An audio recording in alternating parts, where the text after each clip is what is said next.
Hey.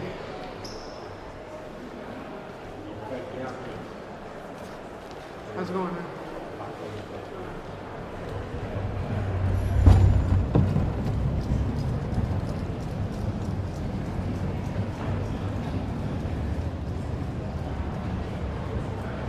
Hey, how are you?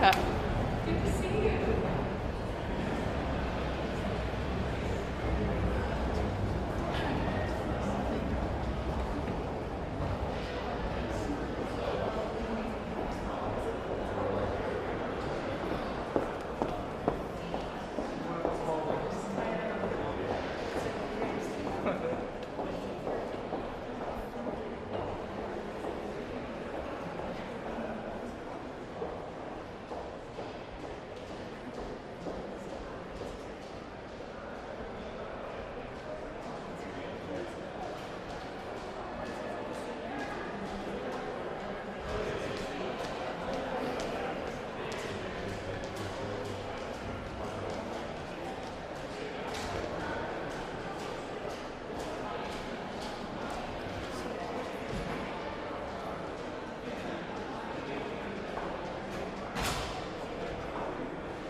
The Select Committee to investigate the January 6th attack on the United States Capitol will be in order. Without objection, the chair is authorized to declare the committee in recess at any point. Pursuant to House Deposition Authority Regulation 10, the chair announces the committee's approval to release the deposition material presented during today's hearing. Good afternoon. In our previous hearings, the Select Committee showed that then President Trump applied pressure at every level of government, from local election workers up to his own vice president, hoping public servants would give in to that pressure and help him steal an election he actually lost. Today, we'll tell the story of how the pressure campaign also targeted the federal agency charged with enforcement of our laws, the Department of Justice. We already covered part of Mr. Trump's effort. We heard from Attorney General Bill Barr tell the story and the committee about the baseless claims Mr. Trump wanted the Justice Department to investigate, and that Mr. Barr viewed those claims as nonsense. Today, we'll hear from Jeffrey Rosen, the person Mr. Trump appointed to run the Justice Department after Attorney General Barr resigned. We'll hear from other senior Justice Department officials also. Together, these public servants resisted Mr. Trump's effort to misuse the Justice Department as part of his plan to hold on to power. And we will show that Trump's demands that the department investigate baseless claims of election fraud continued into January 2021. But Donald Trump didn't just want the Justice Department to investigate.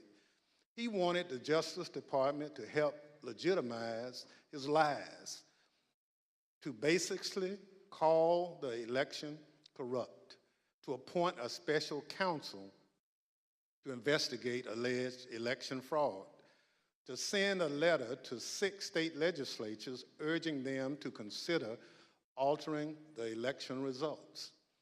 And when these and other efforts failed, Donald Trump sought to replace Mr. Rosen, the acting Attorney General, with a lawyer who he believed would inappropriately put the full weight of the Justice Department behind the effort to overturn the election. Let's think about what that means. Wherever you live in the United States, there's probably a local government executive, a mayor, or a county commissioner. There's also an official responsible for enforcing the laws, a district attorney or a local prosecutor. Imagine if your mayor lost a re-election bid, but instead of conceding the race, they picked up the phone, called the district attorney, and said, I want you to say this election was stolen. I want you to tell the Board of Elections not to certify the results. That's essentially what Donald Trump was trying to do with the election for President of the United States. It was a brazen attempt to use the Justice Department to advance the president's personal political agenda. Today, my colleague from Illinois, Mr. Kinzinger, and other witnesses will walk through the Select Committee's findings on these matters. But first, I recognize our distinguished Vice Chair, Ms. Cheney of Wyoming, for any opening statement she's cared to offer. Thank you very much, Mr. Chairman. At this point, our committee has just begun to show America the evidence that we have gathered. There is much more to come, both in our hearings and in our report. But I'd like to take just a moment to put everything we've seen in context. We have already seen how President Trump falsely declared victory on November 3rd, 2020, how he and his team launched a fraudulent media campaign that persuaded tens of millions of Americans that the election was stolen from him.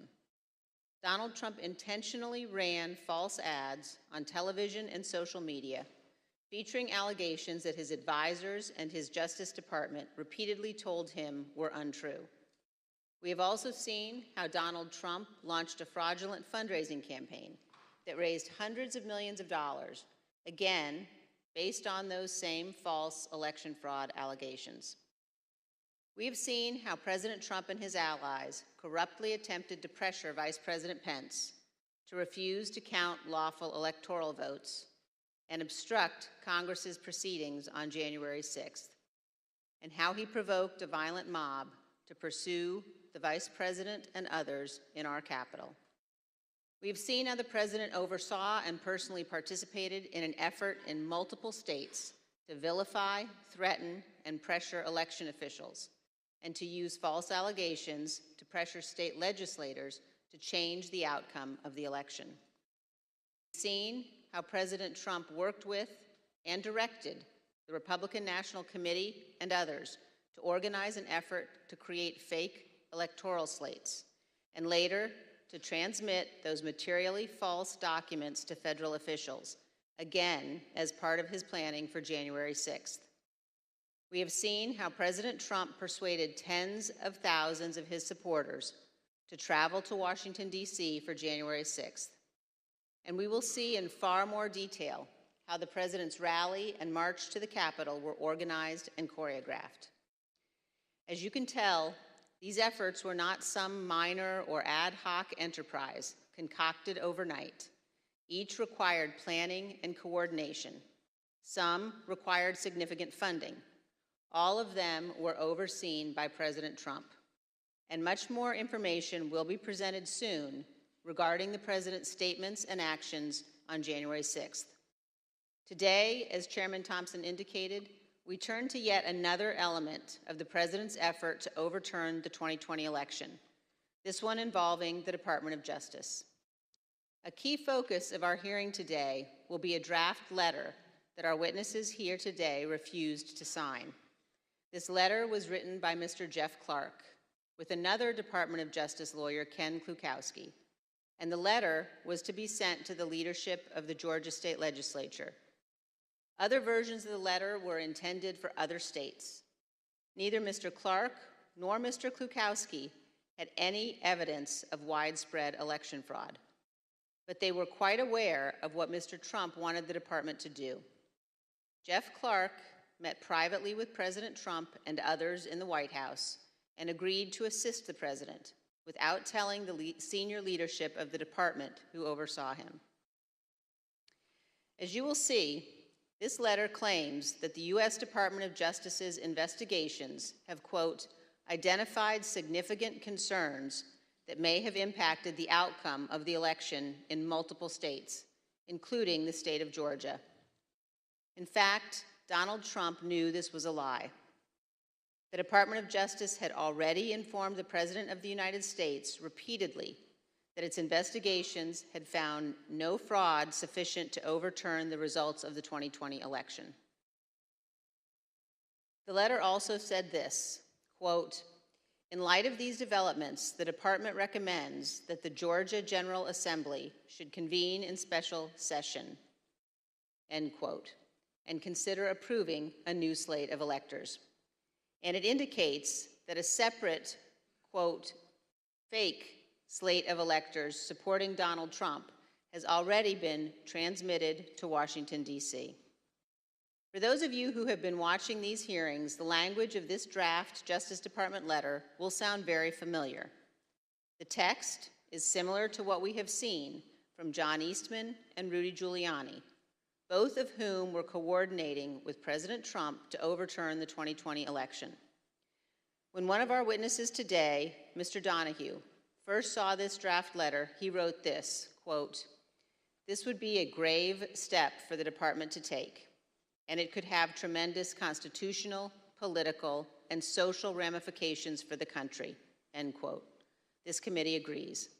Had this letter been released on official Department of Justice letterhead, it would have falsely informed all Americans, including those who might be inclined to come to Washington on January 6th, that President Trump's election fraud allegations were likely very real. Here is another observation about this letter. Look at the signature line. It was written by Jeff Clark and Mr. Klukowski, not just for Clark's signature, but also for our witnesses today, Jeff Rosen and Richard Donoghue. When it became clear that neither Mr. Rosen nor Mr. Donoghue would sign this letter, President Trump's plan necessarily changed. As you will hear today, Donald Trump offered Mr. Clark the job of acting Attorney General, replacing Mr. Rosen, with the understanding that Clark would send this letter to Georgia and other states and take other actions the President requested. One other point. Millions of Americans have seen the testimony of Attorney General Barr before this committee. At one point in his deposition, the former Attorney General was asked why he authorized the Department of Justice to investigate fraud in the 2020 election at all. Why not just follow the regular course of action and let the investigations occur much later in time, after January 6th? Here's what he said. Felt the responsible thing to do was to be in a position to have a view as to whether or not there was fraud. And frankly, I think the fact that I put myself in the position that I could say that we had looked at this and didn't think there was fraud was really important to moving things forward. And I sort of shudder to think what the situation would have been if the position of the department was, we're not even looking at this until after Biden's in office. I'm not sure we would have had a transition at all. I want to thank each of our witnesses before us today for your role in addressing and rebutting the false allegations of fraud at the root of January 6th. And thank you for standing up for the Constitution and for the rule of law. Of course, not all public officials behaved in the honorable way our witnesses did. At the close of today's hearing, we will see video testimony by 3 members of Donald Trump's White House staff. They will identify certain of the members of Congress who contacted the White House after January 6th to seek presidential pardons for their conduct. Thank you, Mr. Chairman. I yield back. Without objection, the chair recognizes the gentleman from Illinois, Mr. Kinzinger, for an opening statement. Thank you. Thank you, Mr. Chairman, and thank you to our witnesses for being here. I'd like to start with a personal story. So in May of 2009, I returned from service in Iraq, and I announced my intention to run for Congress. A big reason I decided to run for Congress was my motivation to ensure freedom and democracy were defended overseas. I remember making a commitment out loud a few times and in my heart repeatedly, even to today, that if we are going to ask Americans to be willing to die in service to our country, we as leaders must at least be willing to sacrifice our political careers when integrity and our oath requires it. After all, losing a job is nothing compared to losing your life. Within the halls of power, in the face of a president, that commitment can easily be forgotten. Presidential pressure can be really hard to resist. Today, we'll focus on a few officials who stood firm against President Trump's political pressure campaign. When the president tried to misuse the department and install a loyalist at its helm, these brave officials refused and threatened to resign. They were willing to sacrifice their careers for the good of our country. The Department of Justice is unique in the executive branch. The president oversees the Department of Justice, yet the president's personal or partisan interests must not shape or dictate the department's actions. The president cannot and must not use the department to serve his own personal interest, and he must not use its people to do his political bidding, especially when what he wants them to do is to subvert democracy. The president cannot pervert justice nor the law to maintain his power. Justice must, both in fact and law, be blind. That is critical to our whole system of self-governance. During this hearing, you'll hear time and time again about the president's request to investigate claims of widespread fraud. Our witnesses, Mr. Rosen, Mr. Donoghue, and Mr. Engel, stood firm in the face of overbearing political pressure because they understood that their oath was to the Constitution and not to the personal or political interests of the president. The president and his allies became keenly aware that with legal challenges exhausted and electoral votes certified, their only hope would be a last-ditch scheme to prevent Congress from certifying the win, thus throwing the entire system into constitutional chaos. The president wanted the department to sow doubt in the legitimacy of the election, to empower his followers and members of Congress to take action. If the department could just lend its credibility to the conspiracies, people would have the justification they needed to spread the big lie. So President Trump ultimately wanted the Department of Justice to say the election was, quote, corrupt, and, quote, leave the rest to me and the Republican congressmen. As you will hear today, the department's top leadership refused. Not surprisingly, President Trump didn't take no for an answer. He didn't accept it from Attorney General Barr, and he wouldn't accept it from Mr. Rosen either. So he looked for another Attorney General, his third in 2 weeks. He needed to find someone who was willing to ignore the facts. That is not the norm. Let's look at what attorneys general, Democrats and Republicans alike, have said about upholding their oath to the Constitution. Attorney General ultimately owes his loyalty to the integrity of the American people and to the fidelity to the Constitution and the legitimate laws of the country. That's what he's ultimately required to do. I will be an independent Attorney General. I will be the people's lawyer. If, however, there were an issue that I thought were that significant that would compromise my ability to serve as Attorney General in the way that I have described, that as the people's lawyer, I would not hesitate to resign. As you and I discussed, if the President proposed to undertake a course of conduct that was in violation of the Constitution, that would present me with a difficult but not a complex problem. I would have two choices. I could either try to talk him out of it or leave. Those are the choices. The Attorney General's position as a cabinet member is perhaps unique from all of the cabinet members. Yes, a member of the President's cabinet, but the Attorney General has a unique responsibility to provide independent and objective advice to the President or any agency when it is sought, and sometimes perhaps even when it is not sought. Everyone in that video, from Eric Holder to Jeff Sessions, spoke as one about the independence of the department. It's a point of pride at Justice to apply the law without the president's political self-interests tainting its actions or dictating how it uses its authorities. But President Trump did find one candidate at Justice who seemed willing to do anything to help him stay in power. Let's hear what President Trump's own lawyer, Eric Hirschman, had to say about Jeff Clark's plan to overturn the election. I'd like to advise viewers this video contains some strong language.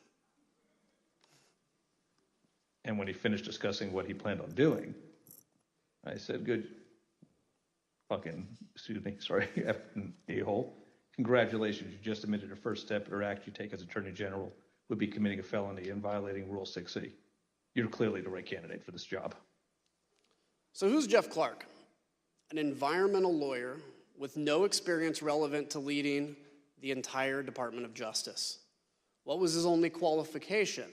That he would do whatever the president wanted him to do, including overthrowing a free and a fair democratic election.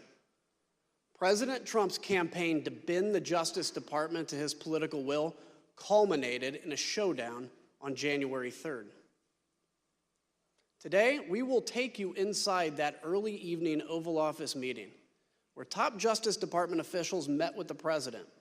At stake, the leadership and integrity of the Department of Justice. The meeting took about another 2.5 hours from the time I entered. It was entirely focused on whether there should be a DOJ leadership change. I was sitting directly in front of the president. Jeff Rosen was to my right, Jeff Clark was to my left.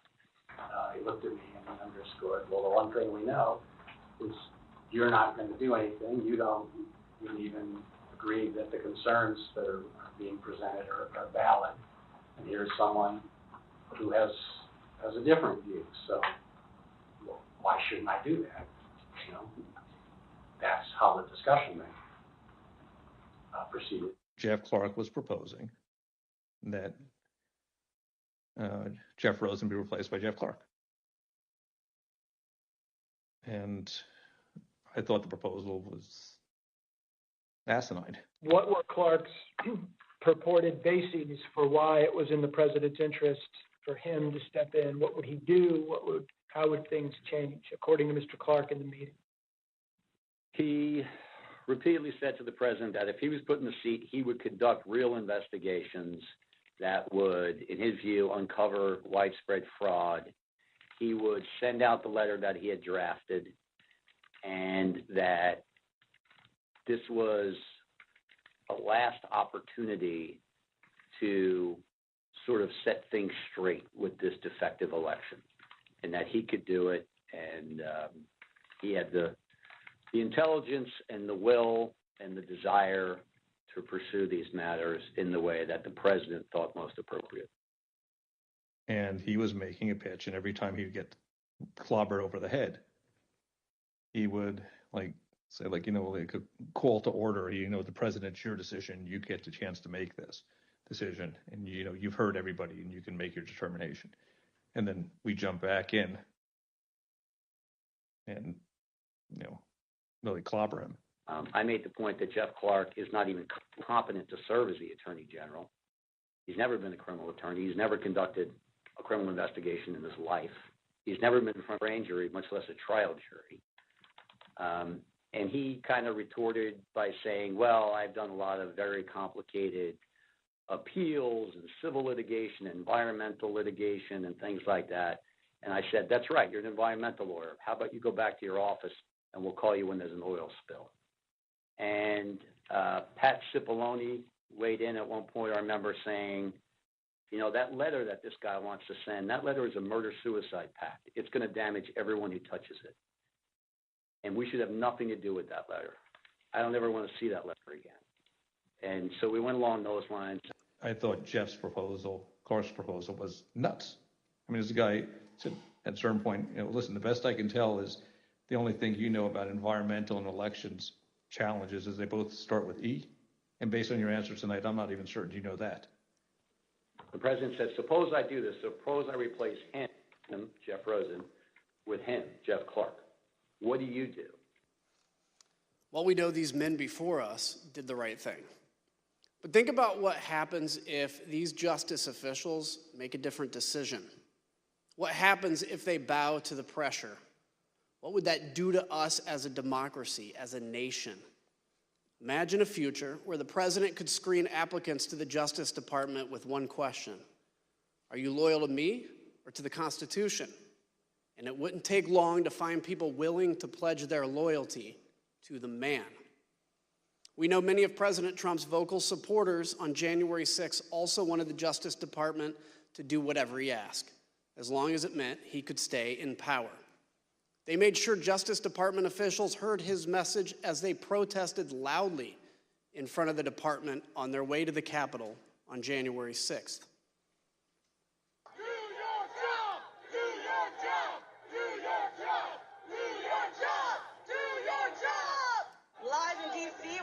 To the Capitol. We are at the Department of Justice right now telling these cowards to do their job. They're going to take the Capitol.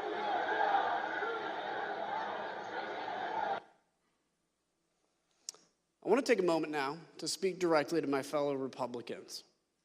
Imagine the country's top prosecutor with the power to open investigations, subpoena, charge crimes, and seek imprisonment. Imagine that official pursuing the agenda of the other party instead of that of the American people as a whole. And if you're a Democrat, imagine it the other way around. Today, President Trump's total disregard for the Constitution and his oath will be fully exposed. Now let's get this hearing underway so we can do our part to protect the freedoms that we often take for granted, so that we can see how close we came to losing it all. I now yield back to the chairman. We're joined today by three distinguished witnesses who each served in the Trump administration in the months preceding January 6th. Mr. Jeffrey Rosen served at the Department of Justice from May 2019 until January 2021. With President Trump's nomination and the confirmation of the United States Senate, he became the United States Deputy Attorney General. In December 2020, he took the mantle of Acting Attorney General.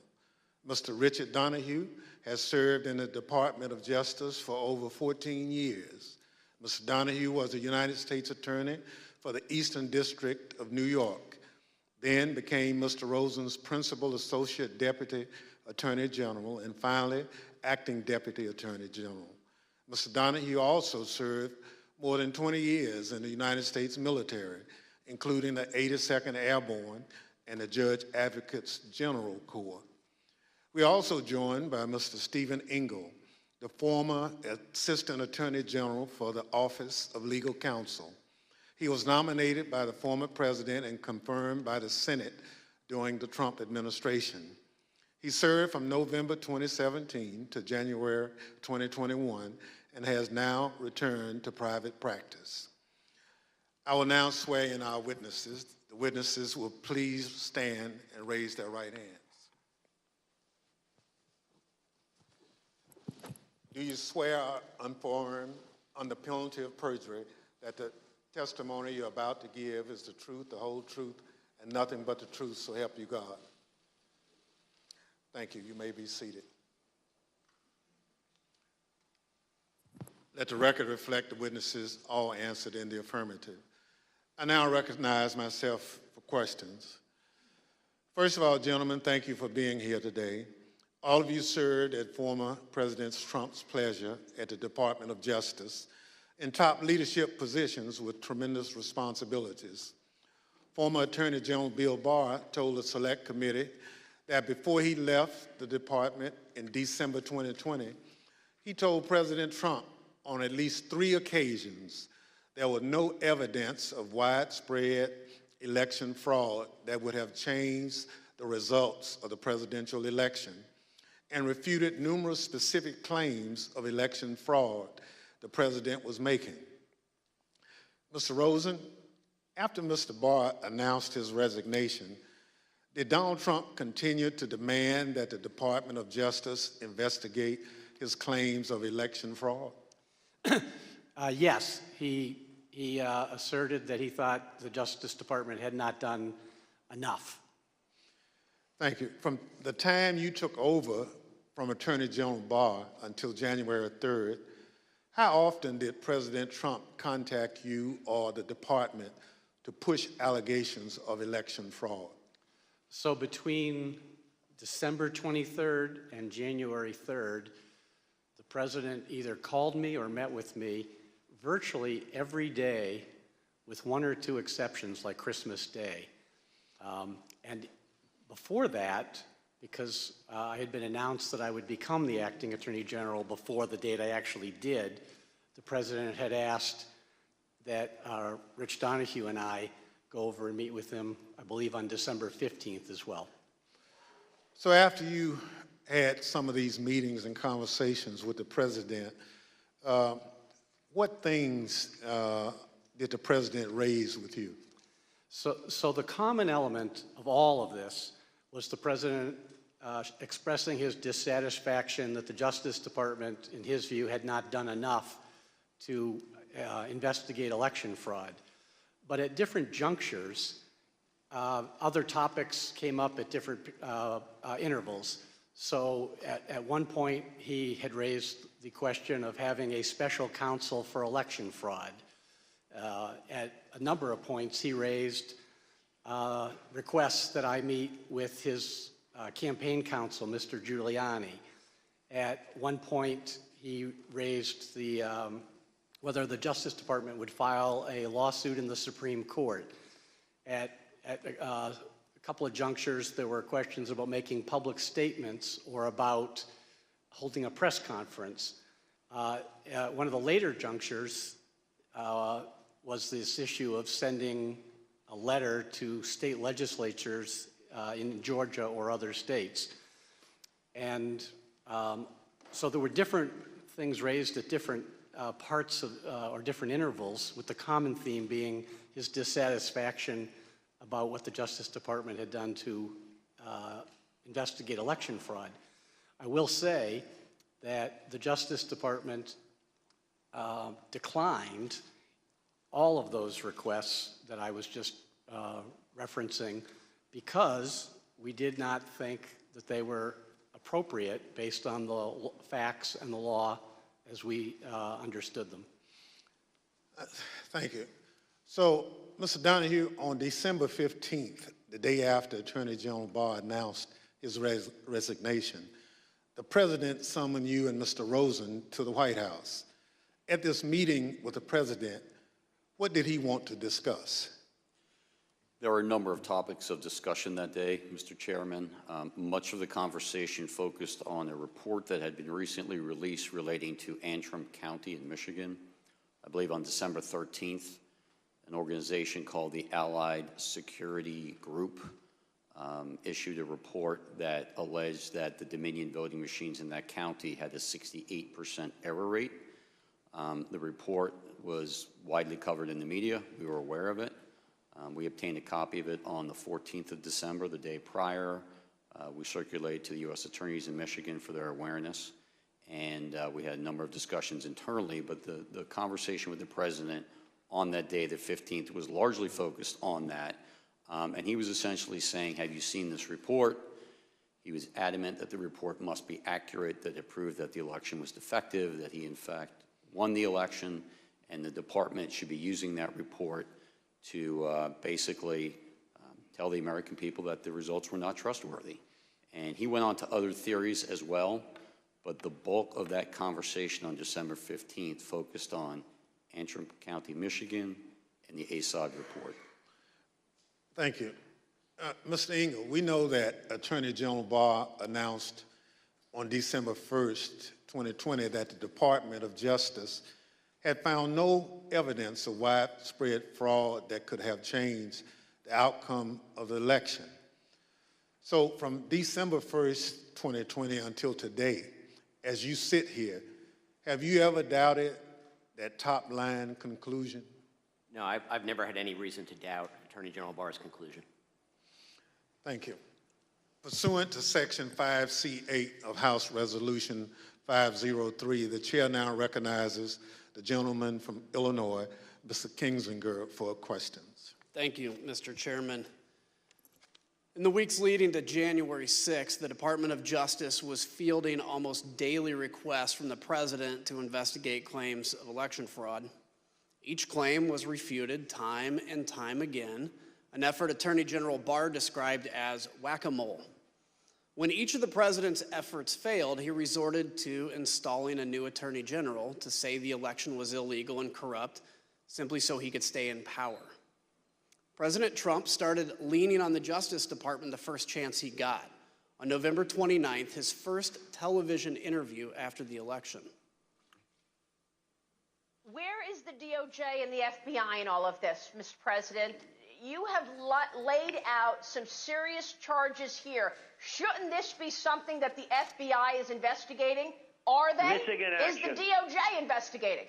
Missing in action. Can't tell you where they are. Republican congressmen echoed the President just 2 days later.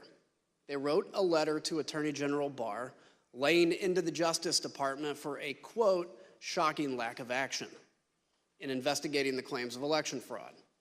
That same day, Attorney General Barr stated publicly that President Trump's claims had no merit.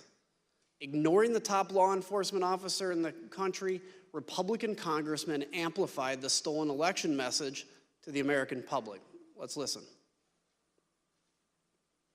And so there's widespread evidence of fraud because people haven't done their jobs.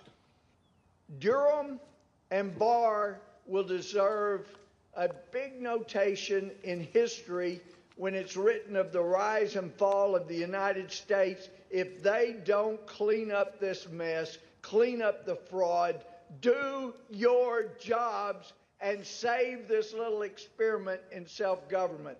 Again, I join my colleagues in calling on Attorney General Barr to immediately let us know what he's doing. We're already working on challenging the certified electors. And now what about the courts? How pathetic are the courts? January 6th, I'm joining with the fighters in the Congress, and we are going to object to electors from states that didn't run clean elections. democracy is left undefended if we accept the result of a stolen election without fighting with every bit of vigor we can muster. The ultimate date of significance is January 6th. This is how the process works. The ultimate arbiter here, the ultimate check and balance is the United States Congress. And when something is done in an unconstitutional fashion, which happened in several of these states, we have a duty to step forward and have this debate and have this vote on the 6th of January. Today is the day American patriots start taking down names and kicking ass. Mr. Donoghue, on December 27th, you had a 90-minute conversation with the president where he raised false claim after false claim with you and Mr. Rosen. How did you respond to what you called a, quote, stream of allegations? The December 27th conversation was, in my mind, an escalation of the earlier conversations. As the former acting AG indicated, there were a lot of communications that preceded that. As we got later in the month of December, the president's entreaties became more urgent. He became more adamant that we weren't doing our job. We need to step up and do our job.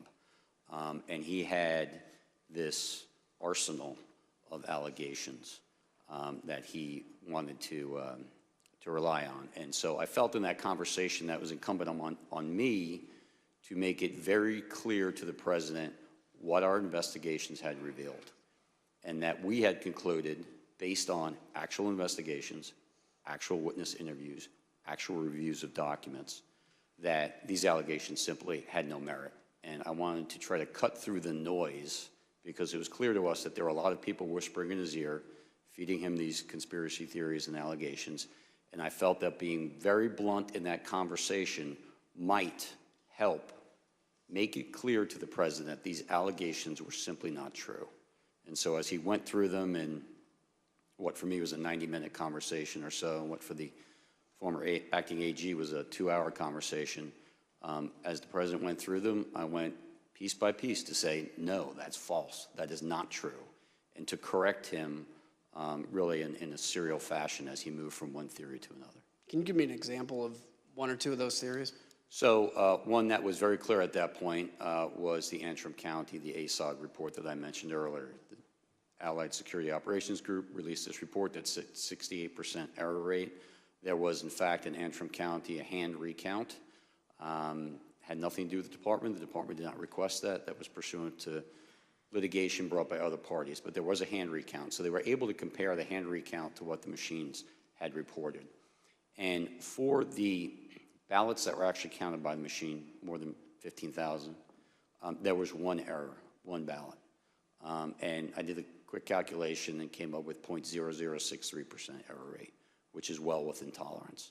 And so I made it very clear to the president, because he was so fixated on the ASOG report in the December 15th conversation, that in fact, our investigation revealed that the error rate was 0.0063%. So that, Mr. President's example of what people are telling you that is not true, and that you cannot and should not be relying on. So that was one very explicit one, and I think you see that reflected in my notes.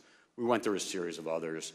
The truck driver who claimed to have moved an entire tractor-trailer of ballots from New York to Pennsylvania, that was also incorrect. We did an investigation where the FBI interviewed witnesses at the front end and the back end of that trailer's transit from New York to Pennsylvania. We looked at loading manifests. We interviewed witnesses, including, of course, the driver, and we knew it wasn't true. Whether the driver believed it or not was never clear to me, but it was just not true. So that was another one that I tried to educate the president on. There were a series of others, mostly in swing states. Of course, he wanted to talk a great deal about Georgia, the State Farm Arena video, which he believed, for various reasons, was, as he said it, fraud staring you right in the face. Were any of the allegations he brought up found credible? Did you find any of them credible? No. So during this conversation, did you take handwritten notes directly quoting the president? I did, and to make it clear, Attorney General Rosen called me on my government cell phone, said he'd been on the phone with the president for some time. The president had a lot of these allegations. I was better versed in what the department had done just because I had closer contact with the investigations, and The AG asked me to get on the call. Of course, I agreed. And I began taking notes only because at the outset the president made an allegation I had not heard. I'd heard many of these things. I knew many of them were investigated. But when the president, at least when I came to the conversation, when he began speaking, he brought up an allegation I was completely unaware of. And of course that concerned us. So I simply reached out and grabbed a notepad off my wife's nightstand and a pen, and I started jotting it down. That had to do with an allegation that more than 200,000 votes were certified in the state of Pennsylvania that were not actually cast. Sometimes the president would say it was 205, sometimes he would say it was 250, but I'd not heard this before, and I wanted to get the allegation down clearly so that we could look into it if appropriate, and that's why I started taking those notes, and then as the conversation continued, I just continued to take the notes. Let's take a look at the notes, if we could right now. As we can see on the screen, you actually quote President Trump asking, "Where's DOJ?" just like we heard him say in his first television interview. How did you respond to that? So both the acting AG and I tried to explain to the president on this occasion and on several other occasions that the Justice Department has a very important, very specific, but very limited role in these elections. States run their elections. We are not quality control for the states. We are obviously interested in and have a mission that relates to criminal conduct in relation to federal elections. We also have related civil rights responsibilities, so we do have an important role. But the bottom line was, if a state ran their election in such a way that it was defective, that is to the state or Congress to correct. It is not for the Justice Department to step in. And I certainly understood the president as a layman, not understanding why the Justice Department didn't have at least a civil role to step in and bring suit on behalf of the American people. We tried to explain that to him. The American people do not constitute the client for the United States Justice Department. The one and only client of the United States Justice Department is the United States government. And the United States government does not have standing, as we were repeatedly told by our internal teams, OLC led by Steve Engel, as well as the Office of the Solicitor General, researched it and gave us thorough, clear opinions that we simply did not have standing. And we tried to explain that to the president on numerous occasions. Let's take a look at another one of your notes. You also noted that Mr. Rosen said to Mr. Trump, quote, "DOJ can't and won't snap its fingers and change the outcome of the election." How did the president respond to that, sir? He responded very quickly and said, essentially, that's not what I'm asking you to do. What I'm just asking you to do is just say it was corrupt and leave the rest to me and the Republican congressman.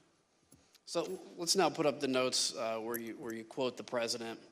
As you're speaking to that, he said, the president said, "Just say the election was corrupt and leave the rest to me and the Republican congressman."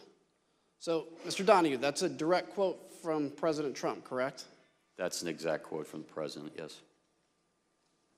The next note shows that even that the president kept pressing. Even though he'd been told that there was no evidence of fraud, did the president keep saying that the department was, quote, "obligated to tell people that this was an illegal, corrupt election"? That's also an exact quote from the president, yes. Let me just be clear. Did the department find any evidence to conclude that there was anything illegal or corrupt about the 2020 election? There were isolated instances of fraud. None of them came close to calling into question the outcome of the election in any individual state. And how would you describe the president's demeanor during that call? He was more agitated than he was on December 15th. The president, throughout all of these meetings and telephone conversations, was adamant that he had won and that we were not doing our job. But it did escalate over time until ultimately the meeting on January 3rd, which was sort of the most extreme of the meetings and conversations. So I want to make sure we don't gloss this over. Just say it was corrupt and leave the rest to us. The president wanted the top Justice Department officials to declare that the election was corrupt, even though, as he knew, there was absolutely no evidence to support that statement. The The president didn't care about actually investigating the facts. He just wanted the Department of Justice to put its stamp of approval on the lies. Who was going to help him? Well, Jeff Clark. Mr. Rosen, on Christmas Eve, your first official day as the acting Attorney General, President Trump called you. What did he want to talk about? The same things he was talking about publicly. He wanted to talk about that he thought the election had been stolen or was corrupt, and that there was widespread fraud. And I had told him that our reviews had not shown that to be the case. So we had an extended discussion, probably 15, maybe 20 minutes, something like that, with him urging that the Department of Justice should be doing more with regard to election fraud. Did he mention Jeff Clark's name? Yes. It was just in passing. He made what I regarded as a peculiar reference. I don't remember the exact quote, but it was something about, did I know Jeff Clark, or did I know who he was, or something like that. And I told him I did, and then the conversation just moved on. But when I hung up, I was quizzical as to how does the president even know Mr. Clark?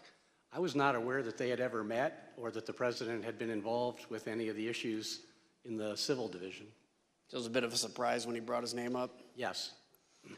So Mr. Clark was the acting head of the Civil Division and head of Environmental and Natural Resources Division at the Department of Justice. Do either of those divisions have any role whatsoever in investigating election fraud, sir? No. And to my awareness, Jeff Clark had no prior involvement of any kind with regard to the work that the department was doing that Attorney General Barr has talked about to this committee. So let's take a minute and explain why the president mentioned Jeff Clark's name to Mr. Rosen here on Christmas Eve. On December 21st, some Republican members of Congress met with President Trump in the White House to talk about overturning the 2020 election.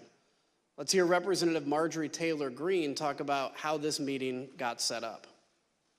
I was the only new member at the meeting. I called President Trump on Saturday and said, we've got to have a meeting.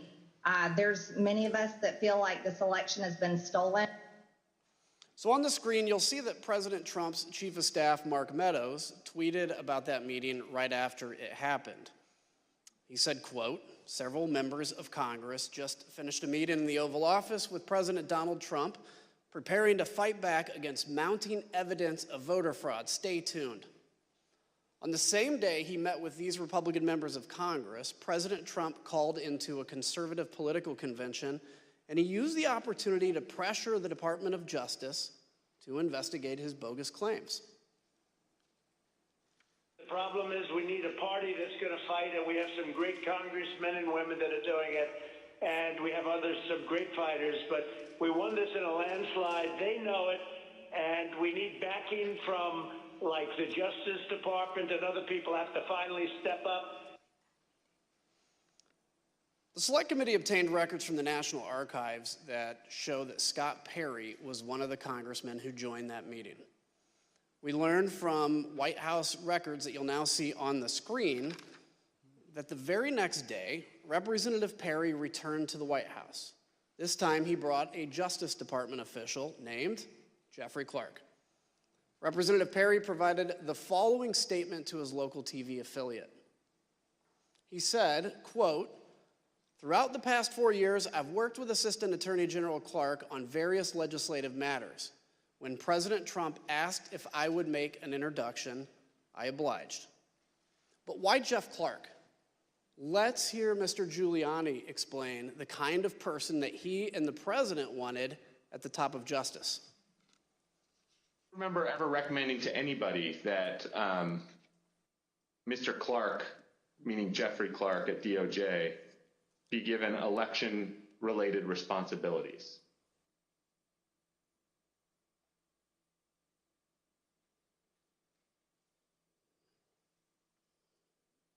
You mean beyond the president? Correct.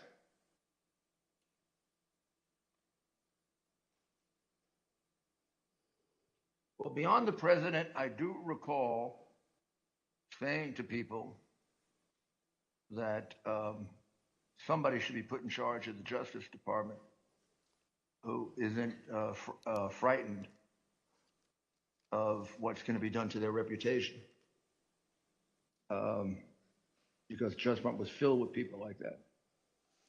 Should put somebody that's not frightened of what's going to be done to their reputation. Mr. Donoghue, when you told the president that you wouldn't pursue baseless claims of fraud, was it because you were worried about your reputation? No, not at all. Mr. Clark's name was also mentioned in the White House in late December and early January as described by a top aide to Mark Meadows, Cassidy Hutchinson. Was it your understanding that Representative Perry was pushing for a specific person to take over the department? He wanted Mr. Jeff Clark to take over the Department of Justice. Mr. Rosen, after your call with President Trump on December 24th, you spoke with Mr. Clark on December 26th about his contact with the president. Can you tell us about that conversation? Yes. Because I had been quizzical about why his name had come up, I called him and I tried to explore if he would share if there was something I ought to know. And after some back and forth, he acknowledged that shortly before Christmas, he had gone to a meeting in the Oval Office with the president. That, of course, surprised me. And I asked him, how did that happen? And he was defensive. He said it had been unplanned, that he had been talking to someone he referred to as General Perry, but I believe is Congressman Perry, and that unbeknownst to him, he was asked to go to a meeting and he didn't know it, but it turned out it was at the Oval. He found himself at the Oval Office, and he was apologetic for that. And I said, well, you didn't tell me about it. It wasn't authorized, and you didn't even tell me after the fact. You know, this is not appropriate. But he was contrite and said it had been inadvertent and it would not happen again, and that if anyone asked him to go to such a meeting, he would notify Rich Donoghue and me. Is there a policy that governs who can have contact directly with the White House? Yes. So across many administrations for a long period of time, there's a policy that, particularly with regard to criminal investigations, restricts at both the White House end and the Justice Department end those more sensitive issues to the highest ranks. So for criminal matters, the policy for a long time has been that only the Attorney General and the Deputy Attorney General from the DOJ side can have conversations about criminal matters with the White House, or the Attorney General and the Deputy Attorney General can authorize someone for a specific item with their permission, but the idea is to make sure that the top rung of the Justice Department knows about it and is in the thing to control it and make sure only appropriate things are done. Mr. Engel, from your perspective, why is it important to have a policy like Mr. Rosen just discussed?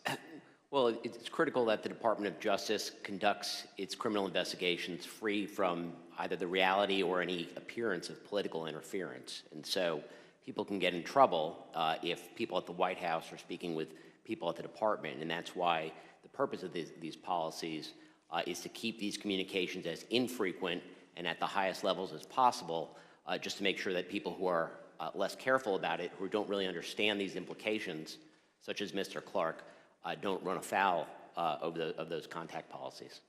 Thank you. So the Select Committee conducted an informal interview with the White House counsel, Pat Cipollone, and his deputy, Pat Philbin, about their contact with Mr. Clark, though neither has yet agreed to sit for transcribed and videotaped interviews.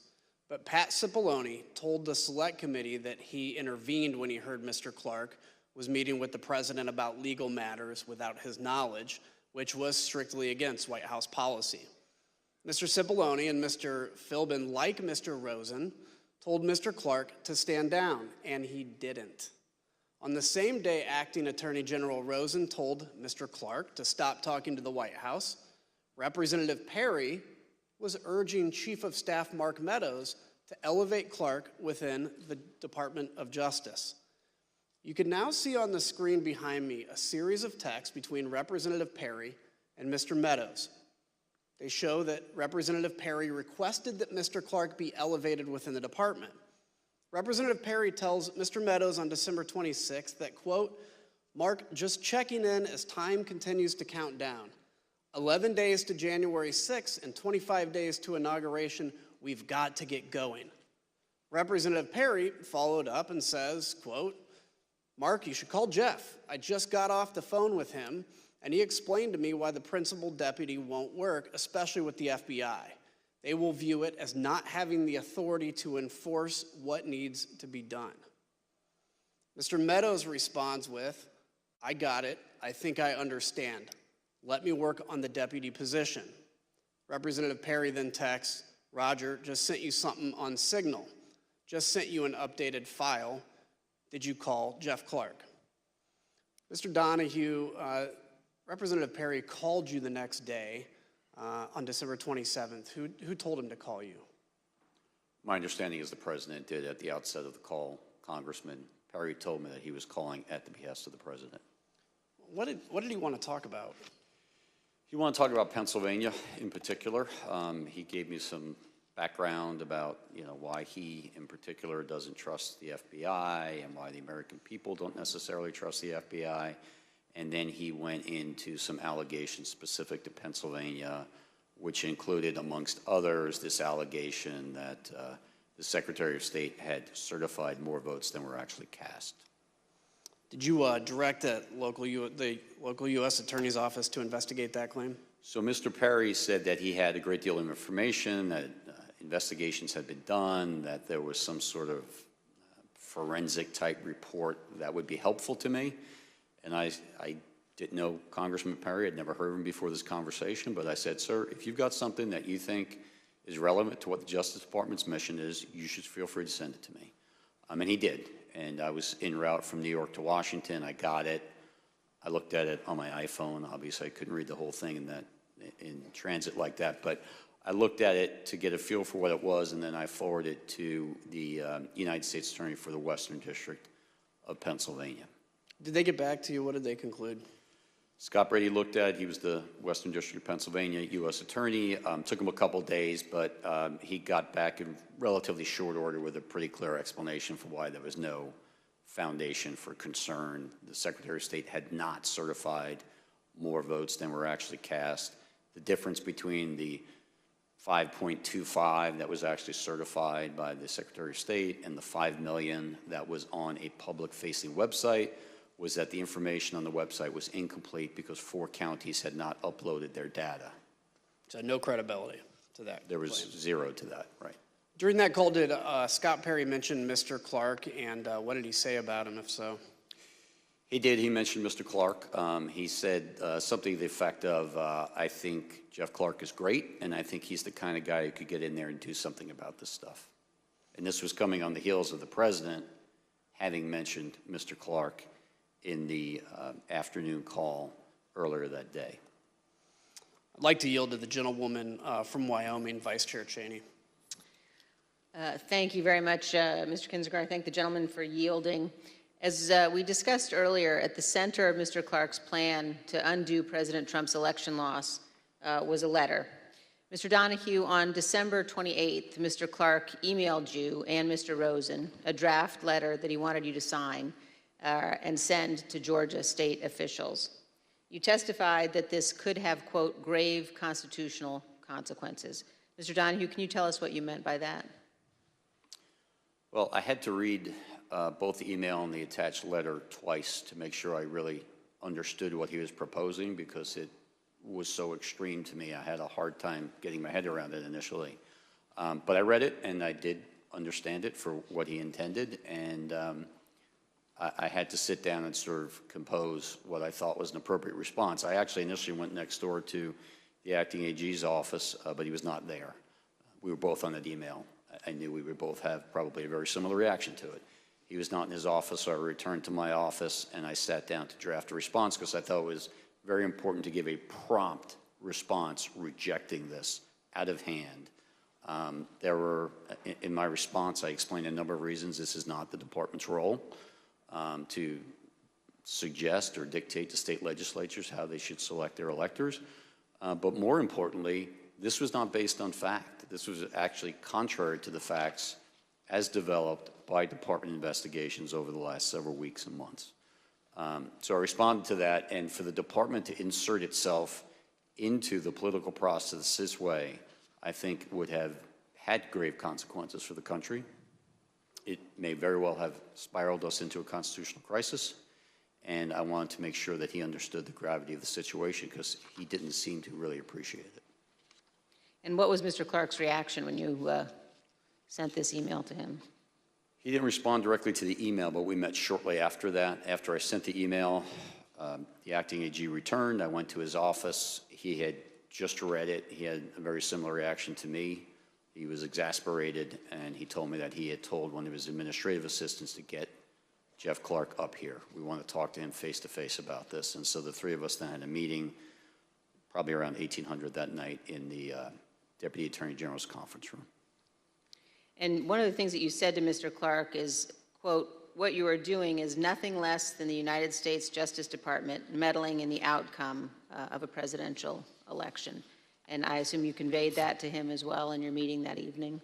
Yes, in those very words. It was a very contentious meeting, but yes, that was said amongst other things.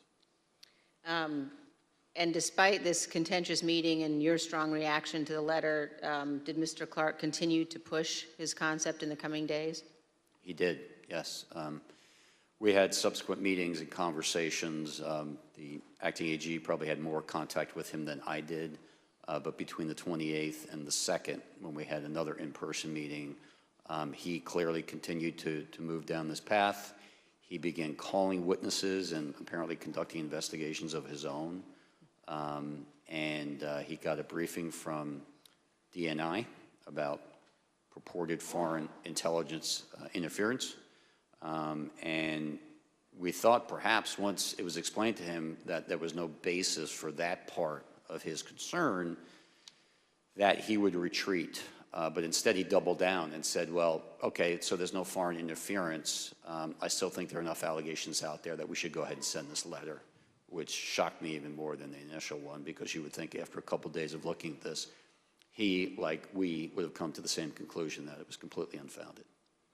And when you learned that he had been calling witnesses and conducting investigations on his own, did you confront him? Yes. And what was his reaction? He got very defensive. You know, as I said, there were a series of conversations through that week. I certainly remember very specifically the conversation in the meeting on January 2nd. That got even more confrontational, but he was defensive and, you know, similar to his earlier reaction when I said this is nothing less than Justice Department meddling in an election, his reaction was, I think a lot of people have meddled in this